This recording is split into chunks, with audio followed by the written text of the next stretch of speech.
지금 영상은 미국 방송에서 한국 김치에 대한 소개를 자세히 하고 있는 영상인데요. 미국에 사는 한 여성이 이 영상을 보고 하게 된 행동이 미국의 한 마을을 뒤집어 놓았다고 합니다. 과연 그녀는 어떤 일을 했는지 오늘의 사연 시작하겠습니다. 안녕하세요. 저는 미국 보스턴에서 평범한 가정주부로 살림을 꾸리고 있는 리사입니다. 제가 한국에 이렇게 사연을 보내게 된 이유는 한국이라는 나라가 우리 마을의 큰 은인이기 때문이죠. 불과 1년 전만 해도 저에게 한국은 지도에서나 볼 수 있는 먼 나라였습니다. 아시아의 수많은 나라들 중 하나일 뿐 특별한 관심을 둘 이유가 없었던 곳이었죠. 하지만 지금 제 부엌에는 한국의 향신료들이 가득하고 냉장고 한켠에는 제가 직접 담근 배추김치가 익어가고 있어요. 변화의 시작은 우연히 찾아왔습니다. 그날도 여느 때처럼 애단의 소화 문제로 잠을 설치고 있었죠.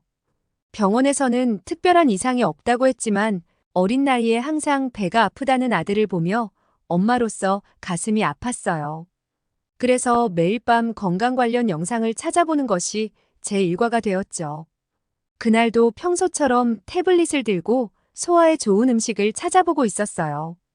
유산균, 발효 음식, 소화를 돕는 허브차까지. 수많은 영상을 넘기다가 우연히 한 한국의 김치에 대한 다큐멘터리 영상을 보게 되었습니다. 세계에서 가장 건강한 발효 음식이라는 제목이 제 눈에 들어왔죠. 처음에는 그저 스쳐 지나가려 했던 영상이었지만 수백 년의 역사를 가진 발효 음식이라는 설명에 흥미가 생겼어요. 특히 유산균이 장 건강에 도움을 준다는 부분에서 애단이 떠올랐습니다. 영상 속에는 전 세계 과학자들이 김치의 효능을 연구하는 모습도 있었고, 실제로 김치를 먹고 건강이 좋아졌다는 여러 사람들의 이야기도 있었어요. 1시간짜리 다큐멘터리였지만 그날 밤 저는 3번이나 반복해서 보았죠. 그리고 마지막으로 영상을 끄면서 생각했습니다. 애단이를 위해 한번 시도해볼까? 그날 이후로 한국의 발효 음식에 대해 찾아보기 시작했어요. 특히 김치를 만드는 데 필요한 재료들을 구하는 것이 첫 번째 과제였죠. 인터넷으로 김치 레시피를 검색하고 필요한 재료들을 하나하나 메모했습니다. 배추, 무, 파, 마늘은 현지 마트에서 구할 수 있었지만 고춧가루와 젓갈은 달랐어요. 보스턴 외곽의 작은 마을에서 한국식 재료를 구하는 일은 마치 보물찾기 같았습니다. 동네 마트를 하나하나 돌아다녔지만 아시안 코너에는 중국과 일본 제품들 뿐이었죠. 결국 도시 중심가에 있다는 한인마트를 찾아 1시간을 운전했어요. 늦은 오후의 러시아워 시간이었고 빗줄기가 차창을 두드리는 날씨였지만 애단을 위한 도전이라고 생각하며 핸들을 잡았습니다. 한인마트에 들어서자 처음 보는 한글이 적힌 제품들이 가득했어요. 진열대 앞에서 한참을 서성이다 결국 마트 직원의 도움을 청했죠. 영어가 서툰 직원과 한국어를 전혀 모르는 제가 손짓 발짓을 해가며 겨우 고춧가루를 찾았습니다. 하지만 그것도 잠시 고춧가루 봉지를 들고 고운 고춧가루와 굵은 고춧가루 중 어느 것을 골라야 할지 또다시 한참을 고민했어요. 장보기 카트에는 배추, 무, 파, 마늘은 물론 처음 보는 새우젓, 멸치액젓, 찹쌀가루까지 한가득 담겼습니다. 계산대에서 영수증을 받아들 때는 마치 작은 모험을 끝낸 것 같은 뿌듯함이 밀려왔죠. 그리고 이제부터가 진짜 시작이라는 생각에 설렘 반, 걱정 반으로 집으로 향했어요. 장보기에서부터 시작된 시행착오는 김치를 담그면서 절정에 달했어요. 배추를 절이는 시간도 양념을 만드는 비율도 모든 것이 어려웠습니다. 첫 김치는 너무 짜서 실패했고 2번째는 너무 심심했죠. 하지만 포기하지 않고 계속해서 도전했어요. 장보기에서부터 시작된 시행착오는 김치를 담그면서 절정에 달했습니다. 배추를 절이던 첫날 소금물의 농도를 제대로 맞추지 못해 배추가 흐물흐물해졌어요. 다음 날 다시 도전했지만 이번에는 소금을 너무 적게 넣어 배추가 쉽게 상해버렸죠. 유튜브 영상을 수십 번 돌려보며 한국 주부들의 손놀림을 따라했지만 영상 속 배추와 제 배추는 너무나 달랐습니다. 양념을 만드는 과정은 더욱 복잡했어요. 고춧가루와 젓갈의 비율을 맞추는 것부터 막막했죠. 첫 번째 김치는 젓갈을 과하게 넣어 짠맛이 강했고 고춧가루도 너무 많이 넣어 에다는 한 입 먹고 물을 연신 마셔댔습니다. 두 번째 도전에서는 반대로 너무 조심스럽게 양념을 했더니 마치 맛없는 절인 배추 같았어요. 세 번째 김치를 담그던 날은 부엌이 전쟁터가 됐습니다. 고춧가루가 옷에 튀고 배추를 절이다 소금물이 바닥에 쏟아지고 양념을 만들다 식탁보가 빨갛게 물들었죠. 하지만 이상하게도 포기하고 싶지는 않았어요. 오히려 매번 실패할 때마다 다음에는 더 잘할 수 있을 거란 희망이 생겼습니다. 밤마다 한국의 김치 관련 블로그들을 읽으며 노하우를 익혔고 메모장에는 시행착오를 겪으며 얻은 교훈들로 가득 찼어요. 절이는 시간을 재고 양념의 비율을 정확히 측정하고 심지어 날씨와 온도까지 기록했습니다.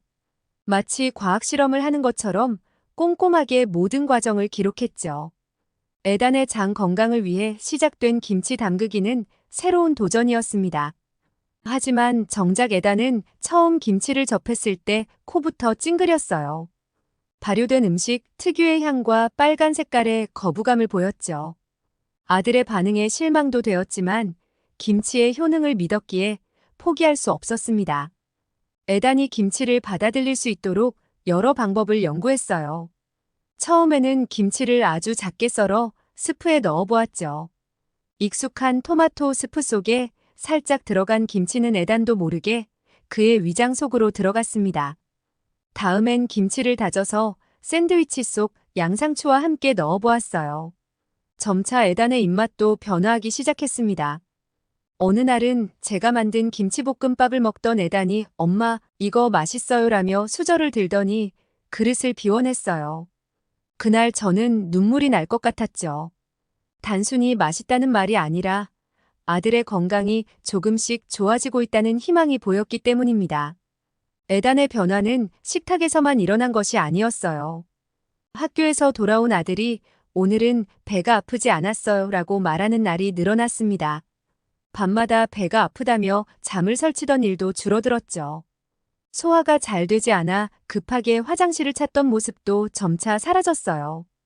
이제는 에단이 먼저 김치를 찾을 때도 있습니다. 특히 김치전은 그의 최애 간식이 되었어요. 주말이면 에단과 함께 키친 카운터에 서서 김치전을 부치곤 합니다. 반죽을 부어 지글지글 소리가 나면 에단은 제 옆에서 팬 안을 들여다보며 기다리죠. 때로는 의자를 가져와 올라서서 제 어깨 너머로 지켜보기도 해요. 노릇노릇하게 구워진 김치전 위에 깨를 뿌리면 에단은 그 자리에서 호호 불어가며 먹기 시작합니다. 한 번은 에단의 친구 토미가 놀러왔다가 김치전 냄새를 맡고 호기심을 보인 적이 있어요.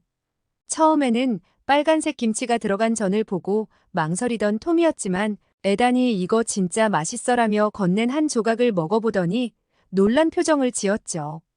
그 후로 토미는 우리 집에 올 때마다 김치전을 기대하게 되었답니다. 김치가 에단의 건강을 되찾아주면서 저는 음식의 힘을 새삼 실감했어요.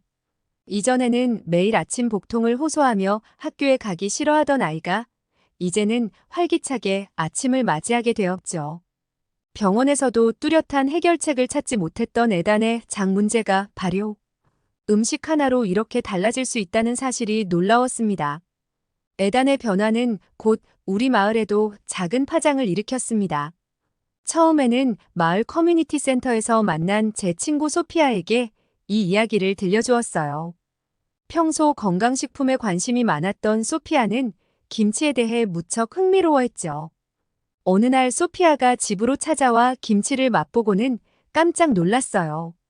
발효음식 특유의 향과 맛이 처음에는 낯설었지만 묘하게 자꾸 생각난다면서 레시피를 알려달라고 했죠. 저는 그동안의 시행착오와 노하우를 모두 공유했습니다. 특히 에단의 건강이 좋아진 이야기를 들려주자 소피아는 마을 여성들에게도 이 이야기를 전하고 싶다고 했어요. 소피아의 제안으로 마을 커뮤니티 센터에서 첫 김치 워크숍이 열렸습니다. 처음에는 10명 남짓한 참가자들이 모였는데 1시간 동안 김치 담그는 법을 배우면서 웃음이 끊이질 않았어요. 배추 속을 양념으로 채우다가 손이 빨개진 것을 보고 깔깔대기도 하고 김치를 처음 맛보고는 놀란 표정을 짓기도 했죠. 그런데 놀라운 일이 벌어졌습니다. 워크숍에 참가했던 제니퍼의 천식을 앓는 딸이 김치를 먹기 시작하면서 호흡이 한결 편해졌다는 거예요. 또 다른 참가자 메리의 남편은 만성 변비가 나아졌다고 했죠. 물론 이게 전부 김치 덕분이라고 단정 지을 순 없지만 발효식품이 장 건강에 도움이 된다는 것은 분명해 보였어요. 입소문이 퍼지면서 두 번째 워크숍에는 20명이 넘는 사람들이 모였습니다. 커뮤니티 센터의 작은 주방이 사람들로 북적였고 배추 냄새와 웃음소리로 가득 찼죠. 이제는 참가자들이 직접 재료를 가져오기 시작했고 각자의 방식으로 김치를 변형해 만들어 보기도 했어요. 마사는 당근을 넣어 달콤한 맛을 더했고 캐롤은 양배추로 김치를 담가 보았죠. 심지어 레이첼은 케일로 김치를 담그겠다며 도전적인 시도를 했답니다. 한 달에 한 번씩 열리는 워크숍은 이제 마을의 정기 모임이 되었어요. 김치를 담그는 것을 넘어서 서로의 일상을 나누는 소통의 장이 된 거죠. 김치를 담그며 이야기꽃을 피우다 보면 어느새 시간이 훌쩍 지나 있곤 했습니다. 마을의 작은 식료품점 주인인 스미스 씨도 큰 변화를 겪었어요.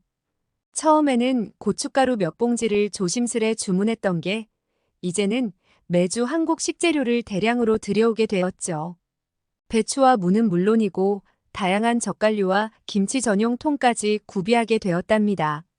특히 김치 전용 통은 입고되자마자 매진될 정도로 인기였어요. 스미스 씨는 농담 삼아 자신의 작은 가게가 한인마트로 변신하는 중이라며 웃곤 했습니다. 우리 마을에 조용히 불어온 김치바람은 곳곳에서 새로운 문화를 만들어냈어요. 주말 오후가 되면 이웃집 현관 앞에 작은 김치통이 놓여 있곤 했죠. 새로 담가봤어요. 맛보세요라는 쪽지와 함께요. 한 주는 수잔의 집에서, 다음 주는 패트리샤의 집에서 김치가 배달되었죠. 마치 릴레이처럼 이어지는 김치 나눔은 우리 마을의 새로운 전통이 되어갔어요. 더 놀라운 것은 각자의 레시피가 발전하고 진화하는 모습이었습니다.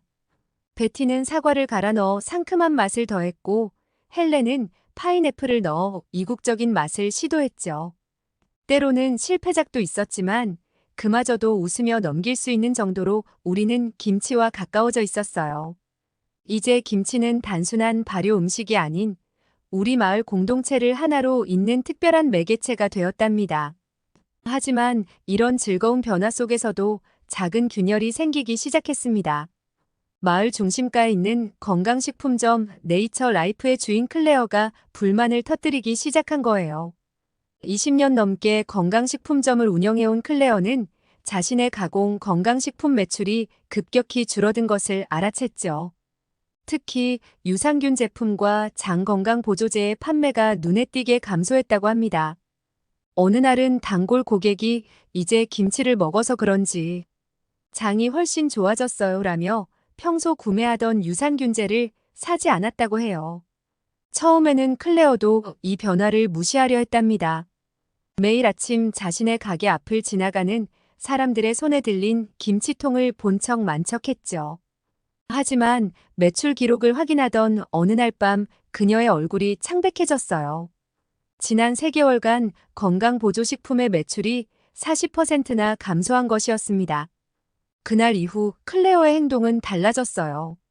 그녀는 자신의 가게에 오는 모든 손님에게 김치의 위험성을 경고하기 시작했습니다. 유산균 제품을 찾는 손님에게는 발효식품은 위산을 증가시켜 위장을 자극할 수 있어요라며 겁을 주었고 임산부에게는 김치의 높은 염분이 태아에게 해로울 수 있다고 말하며 불안감을 조성했죠. 더 악랄한 것은 그녀가 퍼뜨린 거짓 정보들이었어요. 한 손님이 김치를 먹고 위가 쓰렸다는 이야기를 듣자마자 클레어는 이 이야기를 과장해서 퍼뜨렸습니다. 마치 김치가 위궤양을 일으킨 것처럼 말이죠.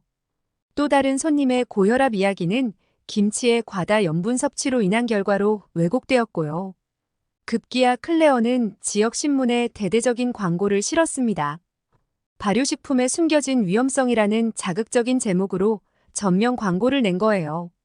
과학적 근거는 전혀 없었지만 그녀는 마치 전문가인 양 발효식품이 몸에 해로울 수 있다는 허위 정보를 퍼뜨렸죠. 광고에는 심지어 당신의 건강을 위협하는 김치의 진실이라는 자극적인 문구도 포함되어 있었습니다. 이런 악의적인 소문들은 금세 마을 전체로 퍼져나갔어요. 학부모들은 학교 급식에서 김치를 제외해달라고 요구하기 시작했고, 일부 식당에서는 김치 제공을 중단하기도 했습니다. 클레어의 가게 매출은 다시 오르기 시작했고, 그녀의 입가에는 승리의 미소가 번졌죠. 특히 제 마음을 아프게 했던 건 클레어가 에단의 이야기까지 왜곡했다는 거예요. 마을 카페에서 그녀가 이야기하는 소리를 우연히 들었는데 제 아들 이야기를 들먹이며 거짓말을 하고 있었습니다. 리사의 아들이 나아진 건 그저 자연스러운 회복일 뿐이에요.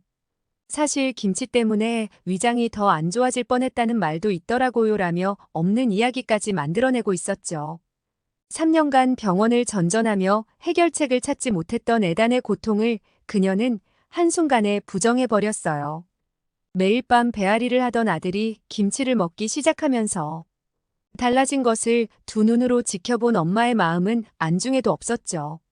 그 순간 화가 치밀어 올랐지만 감정적으로 대응했다가는 오히려 클레어의 의도대로 끌려갈 것 같아 참을 수밖에 없었습니다.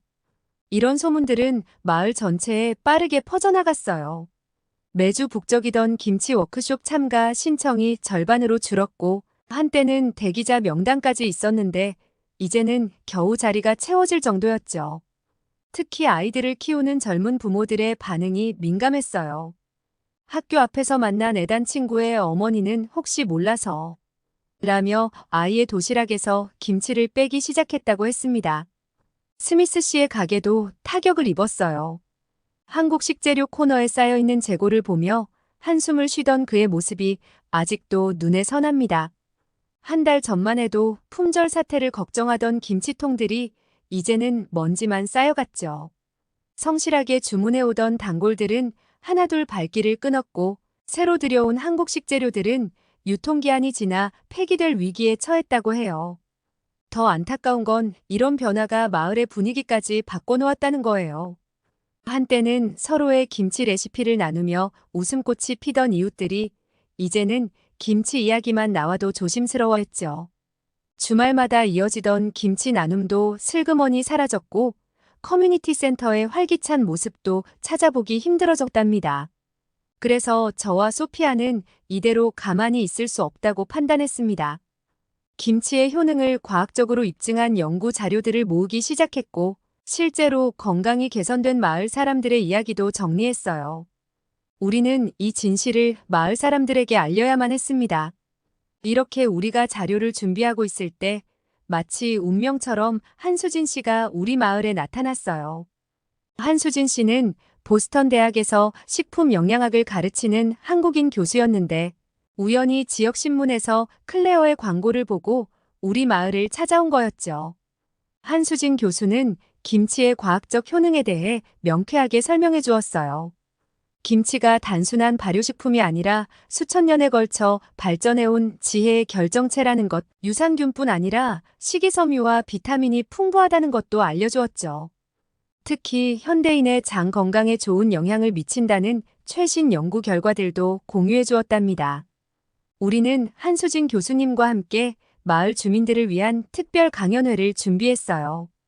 김치와 건강이라는 주제로 커뮤니티 센터에서 열린 이 강연회는 놀랍게도 클레어도 참석했습니다. 처음에는 팔짱을 끼고 못마땅한 표정이었지만 강연이 진행될수록 그녀의 표정이 조금씩 변화하더군요. 강연이 끝나고 질의응답 시간에 클레어가 일어났어요. 그녀는 떨리는 목소리로 자신의 이야기를 털어놓았습니다. 20년 전 한국의 작은 식당에서 아르바이트를 하던 시절 김치 때문에 심한 위험을 알았다고 해요. 당시 김치를 처음 접한 그녀는 매운맛에 힘들어했지만 사장님의 강요로 계속 먹어야 했다고 합니다. 그때의 트라우마가 지금까지 이어져 온 것이었죠. 클레어의 고백은 우리 모두에게 큰 충격을 주었어요. 단순한 아기가 아닌 상처받은 한 사람의 아픈 기억이 이 모든 일의 시작이었다는 걸 알게 된 거죠. 한수진 교수는 클레어의 이야기를 주의 깊게 들은 뒤 김치를 처음 접할 때는 개인의 체질과 취향을 고려해 천천히 시작하는 것이 중요하다고 설명해 주었습니다. 그날 이후 마을의 분위기는 다시 변화하기 시작했어요. 클레어의 진심 어린 고백은 오히려 사람들의 마음을 열어주었고 한수진 교수의 전문적인 설명은 김치에 대한 신뢰를 회복시켜 주었습니다. 이제 우리는 서로를 더 잘 이해하게 되었고 김치를 통해 더 깊은 대화를 나눌 수 있게 되었죠. 클레어와의 대화는 그렇게 시작되었습니다. 처음에는 어색했지만 소피아가 그녀를 김치 워크숍에 초대하면서 새로운 관계가 시작됐어요. 이번에는 한수진 교수님이 직접 김치 담그는 법을 알려주었죠. 한수진 교수는 클레어에게 특별한 방법을 제안했어요. 처음부터 배추김치가 아닌 오이나 물을 이용한 물김치부터 시작하자고 했죠. 발효가 덜 되고 순한 맛으로 시작해서 천천히 익숙해질 수 있도록요. 클레어는 조심스럽게 이 제안을 받아들였습니다. 워크숍이 진행되는 동안 클레어의 표정이 점점 밝아지는 게 보였어요. 한수진 교수가 들려주는 한국의 김치 문화와 역사에 귀를 기울였고 김치를 담그는 과정에서도 진지한 모습을 보였죠. 특히 채소를 다듬고 절이는 과정에서 그녀의 20년 채식주의자로서의 경험이 빛을 발했습니다. 놀랍게도 클레어는 김치에 자신만의 해석을 더하기 시작했어요. 그녀가 운영하는 건강식품점의 노하우를 살려 일반 소금 대신 히말라야 핑크솔트를 사용해보자고 제안했고 마늘 대신 강황을 넣어 항염 효과를 높이는 아이디어도 내놓았죠. 한수진 교수는 이런 클레어의 시도를 긍정적으로 받아들였고 전통과 현대의 조화로운 만남이라며 격려해 주었습니다. 시간이 지나면서 클레어의 가게도 조금씩 변화했어요.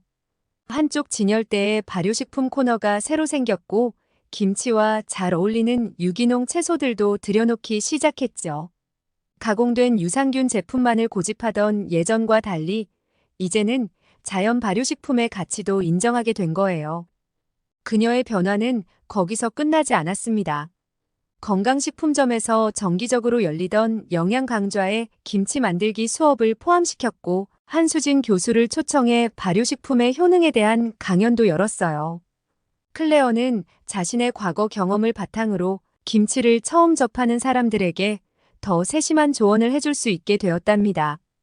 클레어의 변화는 우리 마을 김치 축제의 시작이 되었어요. 그녀가 먼저 제안했죠. 우리 마을만의 특별한 김치 문화를 더 많은 사람들과 나누면 어떨까요?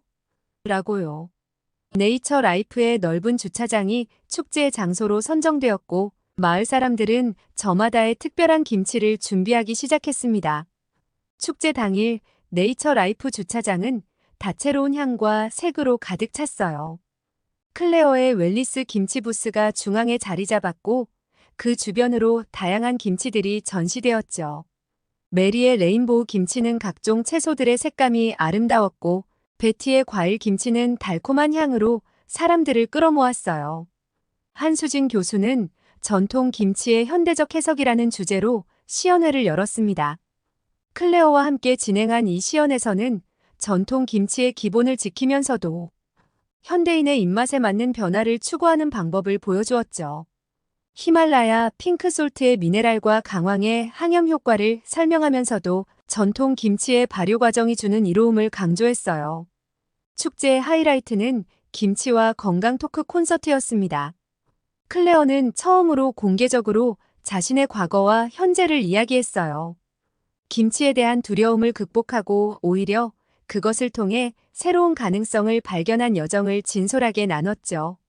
이어서 에단을 비롯한 마을 사람들의 건강 회복 사례가 공유되었고 한수진 교수의 전문적인 해설이 더해졌습니다.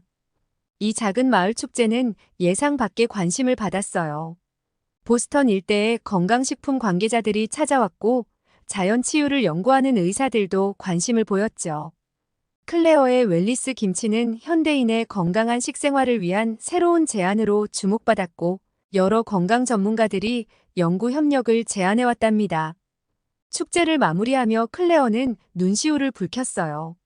한때는 김치가 제 사업의 위협이라고 생각했지만 이제는 제 인생의 새로운 전환점이 되었네요. 라는 그녀의 말에 우리 모두는 뭉클해졌답니다. 이제 우리 마을의 김치축제는 매년 열리는 정기 행사가 되었어요.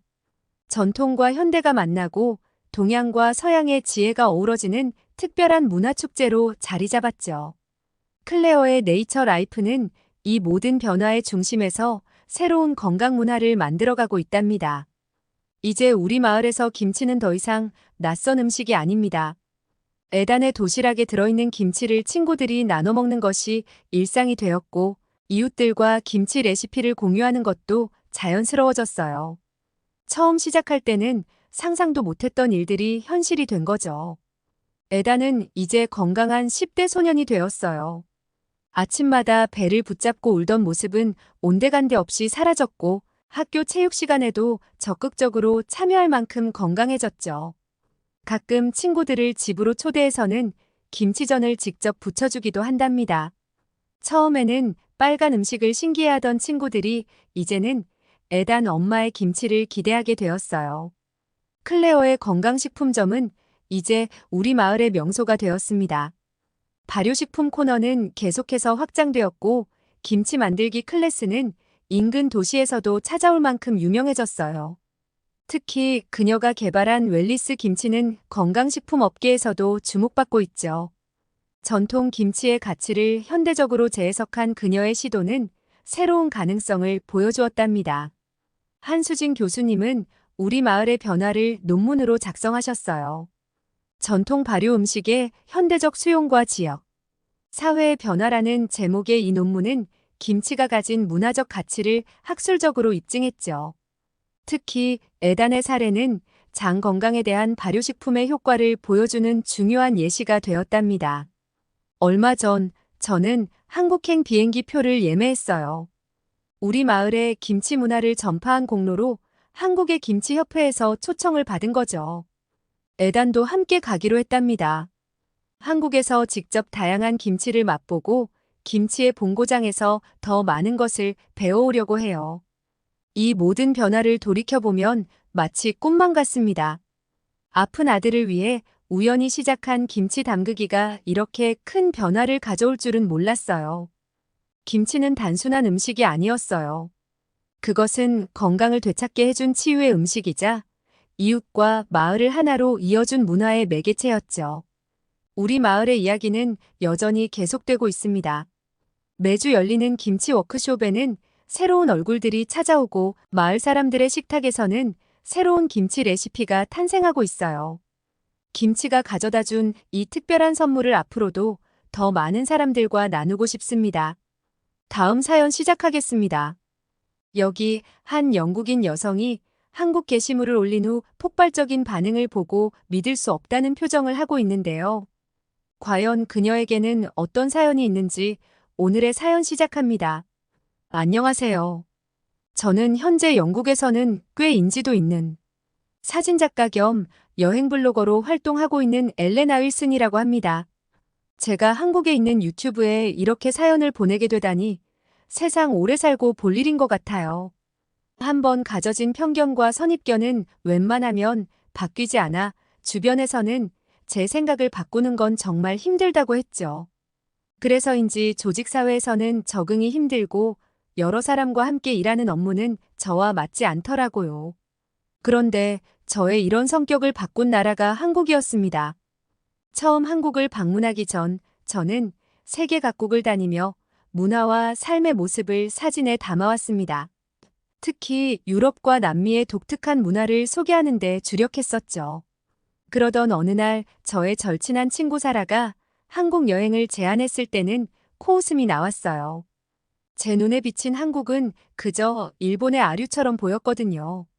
친구들 사이에서도 한국에 대한 이야기가 종종 나왔습니다. 한국은 겉만 번지르르해 모든 게 인위적이야 라는 말들이 오갔죠. 저 역시 그런 이야기들에 고개를 끄덕이곤 했습니다. 그러다 우연히 접한 한 기사가 제 호기심을 자극했어요. 제가 존경하는 사진작가 제임스가 유럽의 저명한 문화심리학자와 나눈 인터뷰가 떠올랐습니다. 한국인의 독특한 아름다움에 대한 내용이었는데 특히 일본인과 비교한 부분이 인상적이었어요.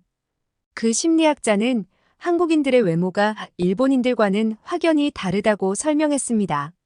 일본인들이 식생활 문화 때문에 체격이 작아진 것과 달리 한국인들은 대식국이라 불릴 정도로 풍부한 식사량을 자랑했다고 해요. 특히 조선시대부터 이어진 영양가 있는 식단과 김치와 같은 발효 음식이 한국인의 체격을 키웠다는 분석이었죠. 머리 하나는 더 컸다는 표현이 과장이 아닐 정도였다고 합니다. 더욱 흥미로웠던 건 한국인들의 정서적 특성이 외모에도 영향을 미쳤다는 점이었어요. 일본이 불안한 자연환경 때문에 규칙과 억제를 중시하는 문화를 가진 반면 한국은 서로를 가족처럼 여기고 정을 나누는 문화가 발달했죠. 그래서 한국인들의 표정에서는 따뜻함과 활기가 느껴진다고 했어요. 특히 한국인들의 유전자는 북방계와 남방계가 조화롭게 섞여 있어 다양성을 가진다고 설명했습니다. 이런 유전적 특성이 한국인만의 독특한 외모를 만들어냈다는 거죠. 처음엔 그저 흥미로운 기사 정도로만 생각했지만 이 인터뷰는 제 마음 한구석에 자리 잡았습니다. 한국은 일본의 아류라고만 생각했는데 제 편견을 깨트린 인터뷰였어요. 그리고 그날 이후 같은 동아시아인이라도 그들의 외모가 다른지 호기심에 구분하며 바라보게 되었죠. 그 즈음 제 블로그에 한 댓글이 달렸어요. 당신의 사진은 아름답지만 아시아의 진정한 모습을 담지 못하고 있어요. 특히 한국의 모습을요. 이 댓글은 제 자존심을 건드렸죠. 전문 사진작가로서 제가 편견에 사로잡혀 있다는 사실을 인정하고 싶지 않았습니다. 결국 저는 도전을 받아들이기로 했어요. 한국행 비행기 표를 예매하면서도 제 안에 회의적인 시선은 여전했습니다. 아마도 며칠 머물다가 역시 그렇지라는 생각과 함께 돌아올 거라 예상했던 것 같아요. 하지만 제 예상은 완전히 빗나가게 되었습니다. 인천국제공항에 첫 발을 내딛는 순간부터 제 생각은 조금씩 흔들리기 시작했습니다. 공항 곳곳에 자리 잡은 첨단 시설들과 정갈한 분위기는 마치 미래도시에 온 듯한 인상을 주었어요. 특히 무인 입국 심사대를 지나며 느낀 놀라움은 아직도 생생합니다. 런던 히드로 공항과는 전혀 다른 모습이었죠. 공항철도를 타고 서울로 향하는 동안 차창 밖 풍경에 마음을 빼앗겼어요. 울창한 녹지 사이로 보이는 아파트들은 마치 하나의 도시를 이루고 있었고 그 질서정연한 모습에 절로 카메라 셔터를 누르게 되더라고요. 기차 안에서도 승객들의 조용하고 배려하는 모습이 인상적이었습니다. 서울 도심에 도착해서 본 광경은 더욱 놀라웠죠. 제가 상상했던 것과는 전혀 달랐어요. 고층 빌딩 숲 사이로 고궁의 처마가 보이는 풍경은 마치 시간이 공존하는 듯한 독특한 분위기를 자아냈습니다. 명동 거리를 카메라에 담으며 시간 가는 줄 몰랐던 그날 발걸음이 이끄는 대로 한 카페에 들어섰습니다. 2층의 창가 자리를 선택한 건 아래에서 오가는 사람들의 모습을 찍기 좋아서였죠. 햇살이 비치는 창가에 자리 잡고 제 라이카로 찍은 사진들을 정리하고 있었어요. 바로 아래에서는 한 길거리 공연자가 기타를 치고 있었고 그 모습을 카메라에 담으려 구도를 잡고 있던 순간이었습니다. 실례합니다만 혹시 그 카메라가 라이카 M11인가요? 갑작스러운 영어에 고개를 들어보니 한 남자가 제 카메라를 관심 있게 바라보고 있었어요. 세련된 감색 셔츠에 베이지색 면바지 차림의 그는 전형적인 한국인의 모습과는 조금 달랐습니다. 무엇보다 그의 영어 발음이 인상적이었죠. 맞아요. 카메라에 관심이 있으신가 봐요? 제 질문에 그는 환하게 웃으며 자리에 앉아도 되겠냐고 물었습니다. 고개를 끄덕이자 그는 자연스럽게 맞은편 자리에 앉았어요. 그가 자신을 재호라고 소개했을 때 저는 그의 이름이 한국식 발음으로는 어떻게 들리는지 궁금해 다시 물어보았죠. 그는 친절하게 천천히 발음해 주었고 저는 서툴게 따라 해보았습니다. 라이카 M11은 정말 뛰어난 카메라죠. 특히 도시의 일상을 담을 때 최고예요. 저도 이전 모델인 M10을 사용하고 있어요. 그의 말에 저도 모르게 눈이 커졌어요. 라이카에 대해 이토록 자세히 아는 사람을 이곳에서 만날 줄은 몰랐거든요. 더구나 그는 제가 방금 찍은 사진들의 구도와 빛의 처리까지 전문가적인 의견을 제시했습니다. 혹시 사진작가신가요? 제 질문에 그는 웃으며 고개를 저었어요. 아니요. 그저 취미로 사진을 찍는 사람일 뿐이에요. 하지만 엘레나 윌슨의 사진을 모르는 사진 애호가는 없겠죠. 제 이름을 언급하는 순간 저는 놀라움을 감출 수 없었습니다. 그는 제 블로그를 구독하고 있다고 했어요. 게다가 제가 찍은 남미 시리즈에 대해 상세한 감상평까지 들려주었죠. 이곳 한국에서 제 이름을 아는 사람을 만날 거라고는 상상도 못했거든요. 그는 마치 오랜 팬처럼 제 작품에 대해 이야기하기 시작했습니다. 페루의 마추픽추를 찍은 연작이 특히 인상적이었어요. 새벽녘의 안개가 산자락을 감싸고 있는 순간을 포착한 그 사진은 잉카 문명의 신비로움을 고스란히 담아냈다고 생각해요. 그가 정확하게 제 작품을 짚어내는 동안 저는 그저 깜짝 놀란 표정으로 듣고만 있었죠. 제가 그토록 공들여 찍었던 순간들을 그는 마치 함께 있었던 것처럼 세세하게 기억하고 있었습니다. 심지어 그 사진을 찍기 위해 새벽 3시부터 영하의 날씨를 견뎌야 했던 뒷이야기까지 알고 있더군요. 블로그에 올리신 글도 모두 읽었어요. 사진을 찍으실 때의 고민과 결정적 순간을 포착하기까지의 과정을 상세히 적으신 것이 특히 좋았습니다. 덕분에 저도 사진을 바라보는 시각이 넓어졌어요.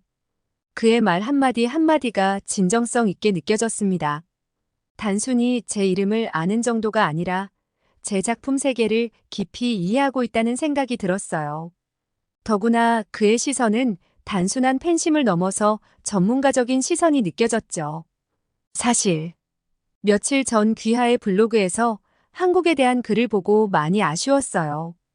그래서 오늘 이렇게 마주치게 된 것이 더욱 특별하게 느껴지네요.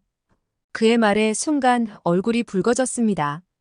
제가 한국행 비행기를 예약하기 전 블로그에 썼던 글들이 주마등처럼 스쳐 지나갔어요. 한국은 일본의 아류작 같다, 겉멋만 든 도시, 진정성 없는 문화 등 신랄한 비판으로 가득했던 글들이었죠. 커피잔을 만지작거리며 잠시 침묵이 이어졌습니다. 그는 그 순간에 제 마음을 읽은 듯 부드러운 목소리로 말을 이어갔어요. 전 그 글들이 오히려 정직하다고 생각했어요. 많은 사람들이 한국에 대해 겉으로는 좋은 말만 하지만 엘레나 씨는 적어도 자신의 생각을 솔직하게 표현하셨으니까요. 그게 오히려 대화의 시작점이 될 수 있지 않을까요? 그의 말에 고개를 들어보니 그의 눈빛에는 비난이나 불편함이 아닌 이해와 포용력이 담겨 있었습니다. 그의 이목구비를 자세히 보니 문득 제임스가 인터뷰했던 문화심리학자의 말이 떠올랐어요. 북방과 남방의 유전자가 절묘하게 섞여 독특한 매력을 만들어낸다던 그 말이 너무 이해가 되며 제 편견을 무너뜨리는 순간이었죠. 저는 천천히 말을 꺼냈어요. 사실 그동안 제가 봐온 한국은 뉴스나 타인의 시선을 통해서였어요. 직접 발견하고 경험하려는 노력은 하지 않았던 것 같네요. 어쩌면 제가 다른 나라들을 촬영할 때 가장 중요하게 생각했던 현장성을 한국에 대해서는 완전히 잃고 있었던 거죠. 재호는 고개를 끄덕이며 창 밖을 가리켰어요. 붉은 노을이 도시의 건물들 사이로 스며들고 있었죠.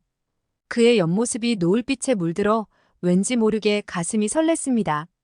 지금 보이는 이 풍경처럼 한 도시의 진짜 모습은 직접 걸어보고 느껴보고 그 안에서 살아가는 사람들과 이야기를 나눠봐야 알 수 있어요. 블로그에 담긴 엘레나 씨의 다른 작품들처럼 말이죠. 잠시 침묵이 흐르고 재호는 조심스럽게 말을 이었습니다.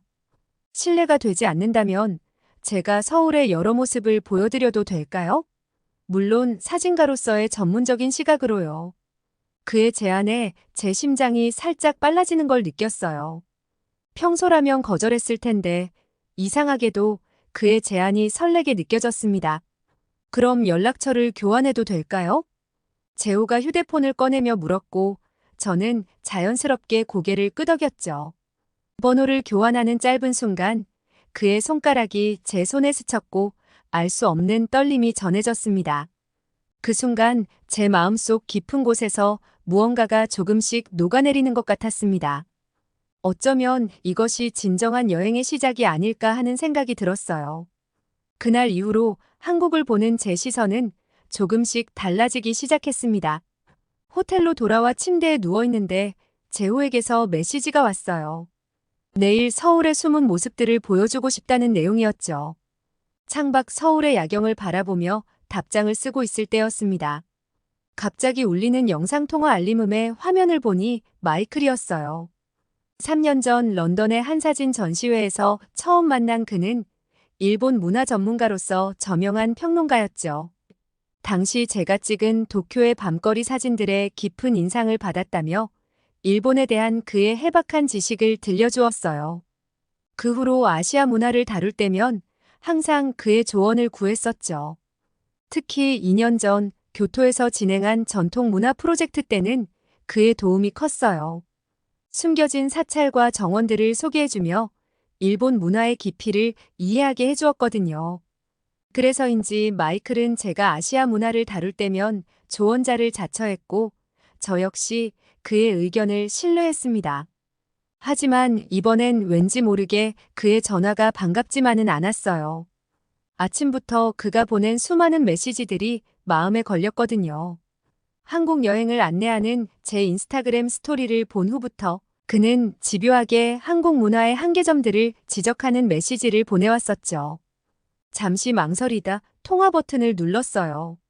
화면 속 마이클은 평소와는 달리 약간 상기된 표정이었습니다. 엘레나, 드디어 받았네. 내가 보낸 메일은 확인했어? 아침부터 연락하려고 했다고. 내가 서울에 간다는 소식을 듣고 깜짝 놀랐어.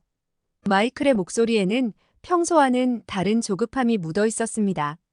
그가 보낸 메일이라면 아침에 잠깐 봤던 그 장문의 글이겠죠. 한국 문화의 모방성에 대한 연구라는 제목이 붙어있던 자료였어요.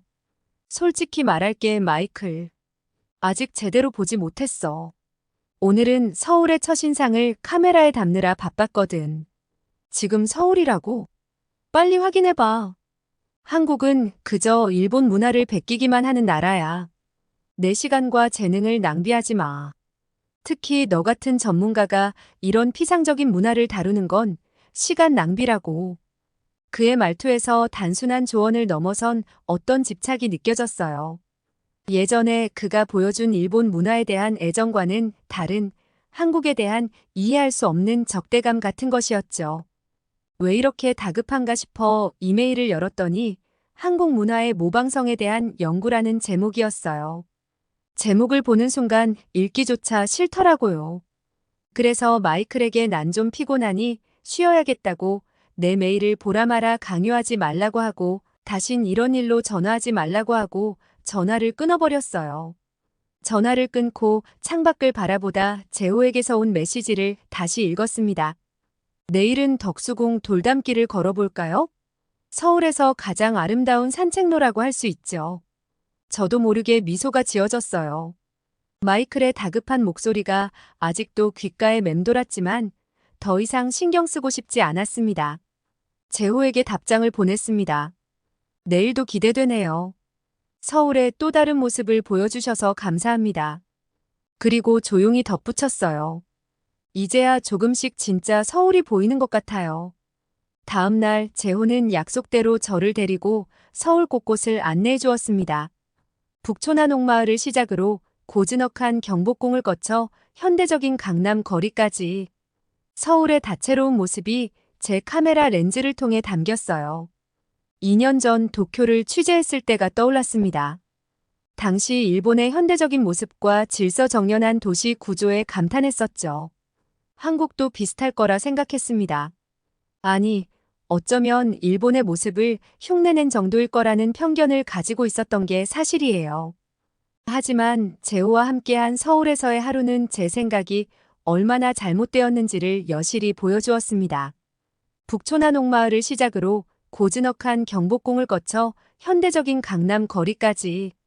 서울은 제가 도쿄에서 본 그 어떤 풍경과도 달랐어요. 북촌에 도착했을 때 재호는 이곳이 600년이 넘는 시간 동안 이어져 온 한옥들이 모여있는 마을이라고 설명해 주었습니다. 2년 전 교토에서 본 전통 가옥들이 마치 복제된 듯 획일화된 모습이었다면 한옥은 제각각 독특한 개성을 지니고 있었어요.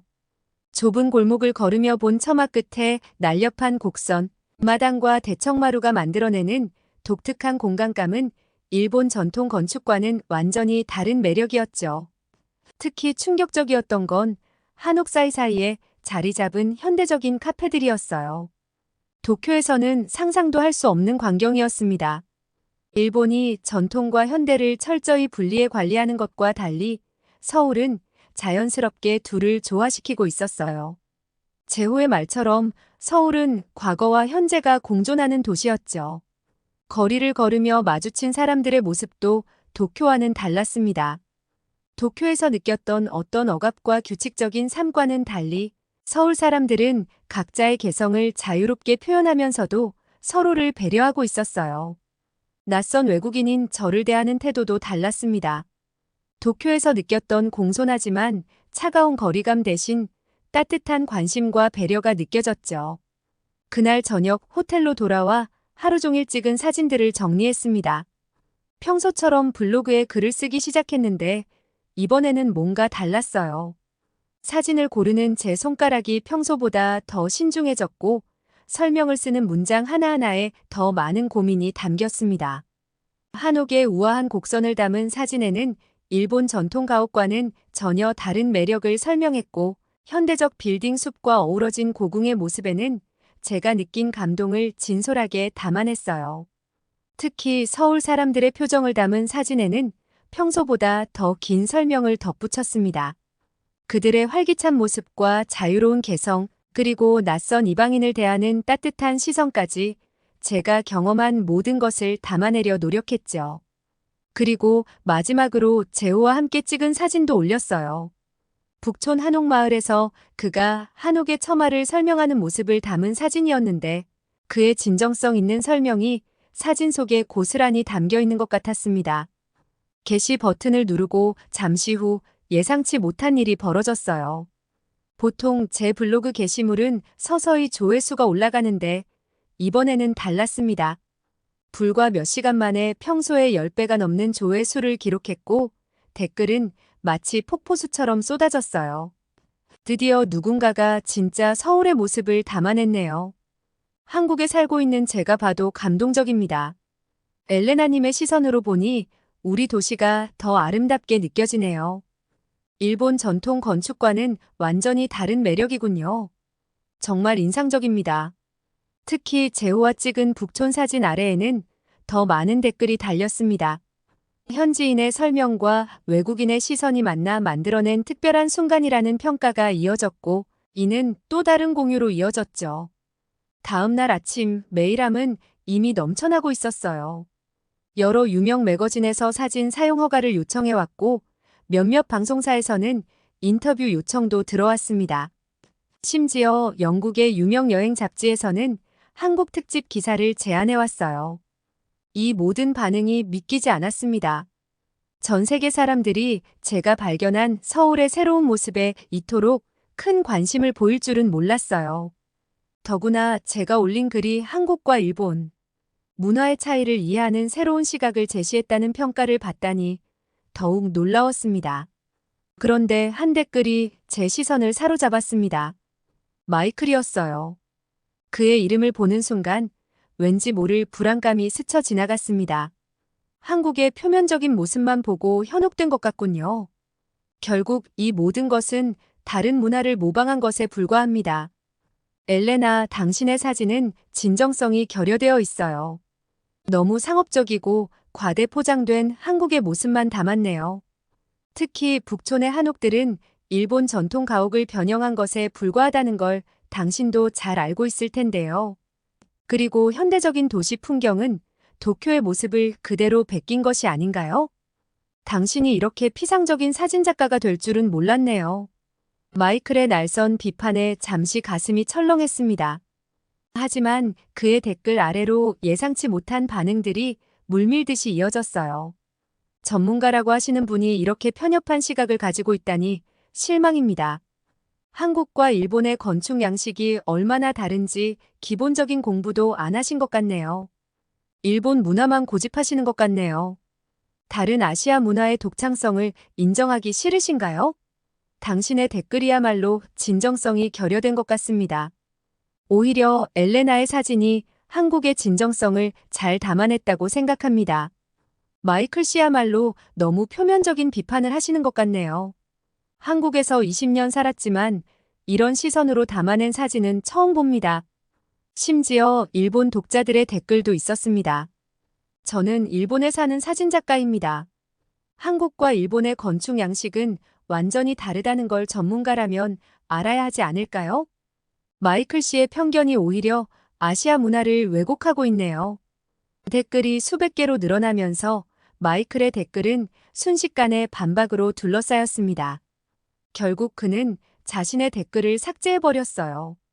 그의 편견 어린 시각이 오히려 많은 사람들의 반발을 산 거죠. 그날 밤 마이클에게서 여러 번 전화가 왔습니다. 하지만 전 받지 않았어요. 대신 그가 보낸 문자 메시지를 읽었습니다. 내가 이렇게 변할 줄 몰랐어. 내 조언을 무시하고 틀린 길로 가고 있어. 그의 메시지를 읽으며 쓴웃음이 났습니다. 이제는 더 이상 그의 편향된 시각에 영향을 받고 싶지 않았으니까요. 오히려 그의 완고한 태도가 안타까웠습니다. 며칠이 지났습니다. 제 블로그의 한국 포스팅은 여전히 뜨거운 반응을 얻고 있었고 덕분에 더 많은 곳을 취재할 기회가 생겼어요. 하지만 제 마음속에는 다른 생각이 자리 잡고 있었습니다. 바로 재호였죠. 매일 아침 재호가 보내주는 메시지로 하루를 시작하게 된 지도 어느덧 2주가 되어갔어요. 그는 제가 서울의 새로운 모습을 발견할 때마다 진심으로 기뻐해 주었고 더 깊이 있는 이야기를 들려주었습니다. 특히 덕수궁 돌담길을 걸었던 그날이 가장 기억에 남아요. 고즈넉한 돌담을 따라 걸으며 재호는 이 길에 얽힌 이야기를 들려주었습니다. 이곳이 이별의 길로 불린다는 것. 예전에는 이 길을 걸으면 연인들이 헤어진다는 슬픈 전설이 있었다고 했죠. 그 이야기를 듣는 순간 제 마음이 묘하게 저려왔어요. 곧 한국을 떠나야 하는 제 상황이 이 길의 전설과 겹쳐 보였거든요. 하지만 재호는 미소를 지으며 말을 이었습니다. 지금은 오히려 이곳이 연인들의 데이트 코스가 되었다고 슬픈 전설이 아름다운 사랑의 장소로 바뀌었다고 했어요. 그 말에 제 마음도 조금은 위로가 되었. 어쩌면 제가 곧 떠나야 한다는 현실도 이 길처럼 다른 의미를 가질 수 있지 않을까 하는 생각이 들었어요. 한강변에서 자전거를 타며 주고받은 웃음, 전통 찻집에서 나눈 진지한 이야기들. 모든 순간이 소중한 추억이 되어갔습니다. 어느 날 저녁 남산타워 레스토랑에서의 만남은 제 마음을 더욱 설레게 했어요. 창밖으로 보이는 서울은 제가 처음 왔을 때보다 더욱 아름다워 보였습니다. 재호는 제 한국 체류 일정이 곧 끝난다는 것을 언급했고 저는 그 말에 가슴이 철렁했어요. 덕수궁 돌담길의 전설처럼 이별이라는 단어가 제 마음을 무겁게 했습니다. 최근 몇 가지 제안을 받았다는 말을 꺼냈어요. 한국의 현대와 전통을 담는 장기 프로젝트, 사진 전시회 등. 잠시 침묵이 흐르고 재호는 깊은 숨을 내쉬더니 제 눈을 똑바로 바라보았습니다. 사실 엘레나 씨가 떠난다는 생각을 하면 제 마음이 너무 무거웠어요. 처음엔 단순히 서울을 소개해주는 게 즐거웠는데 어느 순간부터 당신과 함께 있는 모든 순간이 특별해졌어요. 이제는 당신을 보내고 싶지 않습니다. 촛불이 깜빡이는 레스토랑의 조명 아래 그의 진심 어린 고백에 제 심장이 빠르게 뛰기 시작했어요. 갑작스러운 고백에 얼굴이 붉어졌지만 이상하게도 마음은 편안했습니다. 어쩌면 저도 이 순간을 기다리고 있었는지도 모르겠어요. 조금 더 이곳에 머물고 싶다고 아직 담아내지 못한 서울의 이야기가 너무 많다고 말했습니다. 그리고 살짝 떨리는 목소리로 덧붙였어요. 서울의 이야기만이 아니라 재호와 함께 만들어가고 싶은 이야기도 많다고요. 재호의 얼굴에 환한 미소가 번졌고 저는 그 어느 때보다도 행복한 순간을 맞이했습니다. 창밖으로 보이는 서울의 야경이 우리의 시작을 축복해주는 것만 같았어요. 제가 찍은 어떤 사진보다도 아름다운 순간이었습니다. 인생에서 가장 완벽한 구도와 가장 아름다운 빛이 만나는 순간이 있다면 아마도 그날 밤이 아니었을까요? 셔터를 누르지 않아도 영원히 제 마음에 남을 것 같은 순간이었습니다. 당분간은 재호와 한국에서 아무 걱정 없이 행복한 날들을 보낼 것 같아요. 저희 둘을 응원해주세요. 다음 사연 시작합니다.